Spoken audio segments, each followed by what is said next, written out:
Un côlon gonflable à l'entrée du CHU d'Antibes. En ce mois de mars, le dépistage et le cancer du côlon sont au cœur de la campagne Mars Bleu. Elle permet de sensibiliser à cette maladie.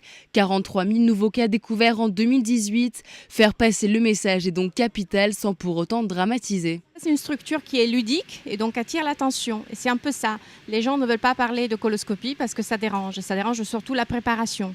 Mais comme ça, ils voient vraiment la nécessité et l'importance. Et ils voient surtout la taille parce que la coloscopie détecte les petits polypes que si on laisse, ils deviennent gros comme on voit là-bas. Et ces gros polypes sont, au bout d'un moment, à passer les 2 cm des cancers. Donc si on arrive à les enlever quand ils ne se transforment pas encore, on a tout de gagné. Cancer le plus fréquent en France, le cancer du côlon se guérit dans 9 cas sur 10 s'il est pris à temps, d'où l'importance du dépistage. Alors la coloscopie, c'est un examen d'abord pour voir s'il y a des polypes ou pas. S'il y a un polype, on l'enlève, donc on évite qu'il devienne cancer.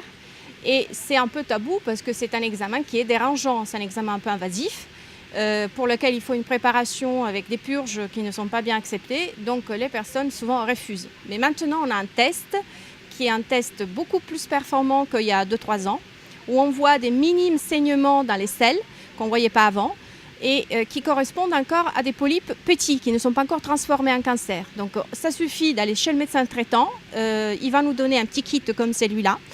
On le remplit avec un échantillon de sel et on l'envoie par courrier à la poste. Informer sur la maladie, répondre aux interrogations, médecins et Ligue contre le cancer ont assuré ces missions. Manger sainement et faire des tests tous les 2 ans sont les conseils à retenir.